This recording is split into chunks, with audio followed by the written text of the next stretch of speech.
समाज एक ऐसी व्यवस्था जहां हर प्राणी को, हर जीव को उस व्यवस्था को मानकर चलना ही पड़ता है, चाहे वो मानव समाज हो या फिर किसी अन्य जीव का। दूसरे जीवों का भी अपना अपना एक समाज होता है, उसके कुछ नियम होते हैं, और जब उनके समाज का ही प्राणी कभी कोई गलती करने लग जाता है, तब उस समाज के अन्य प्राणी उसे अपने समाज में रहने नहीं देते।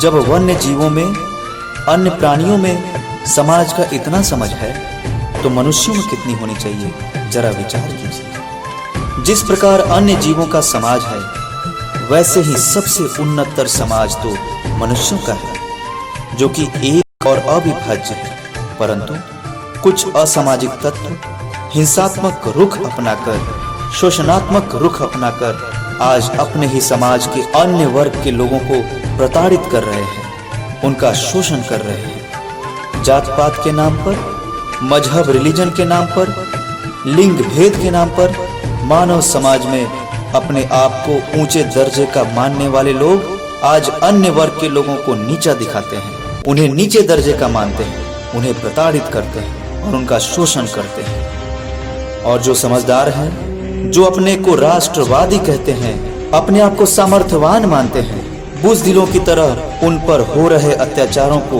अन्यायों को बस देखते ही रहते हैं, और वो इसका विरोध प्रकट भी नहीं करते। वो कहते हैं हमें तो राष्ट्र के लिए कुछ करना है। तो क्या उनके समाज में रहने वाला इंसान, उनके परिवार में रहने वाला इंसान उस राष्ट्र का व्यक्ति नहीं है? ऐसा ही एक बार हुआ था, आज से 3500 वर्ष पूर्व हस्तिनापुर के महाराज धृतराष्ट्र के राज्य दरबार में, जब एक असहाय नारी द्रौपदी का चीरहरण हुआ और वहां भीष्म पितामह, गुरु द्रोण और कर्ण जैसे सामर्थ्यवान रथी और महारथी मौजूद थे, जिन्होंने चुपचाप उस घनघोर अपराध को देखते रहे और ना ही उसका विरोध किए और ना ही उसे रोकने का प्रयास। तब भगवान कृष्ण को स्वयं वहां आना पड़ा द्रौपदी की मर्यादा रक्षा हेतु।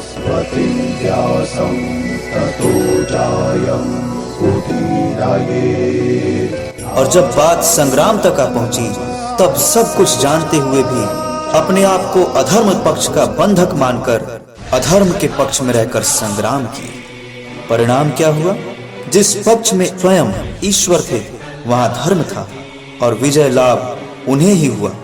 अधर्म पक्ष के सभी महारथियों को पराजित होना ही पड़ा, मृत्यु को प्राप्त होना पड़ा। आज समाज में एक नहीं, ऐसी कई द्रौपदियां हैं जिनकी मर्यादा का रक्षण करना पांडवों का कर्तव्य है, जिनके हाथों में आज रक्षण का कार्य सौंपा गया है। आज वो भी इन पर डंडे बरसा रहे हैं।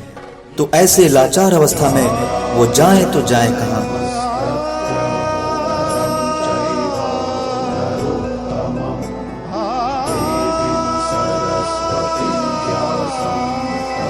जो सद्विप्र समाज के योद्धा होंगे, सतपथ के योद्धा होंगे, उन्हें इन तथ्यों पर अवश्य ही विचार करना होगा। अपने उस सामर्थ्य को अधर्म के हाथों लगने से बचाना होगा। उस परम तत्व में अपने आप को पूर्ण समर्पित कर धर्म के विजय परचम को लहराने के लिए सर्वदा तत्पर रहना होगा।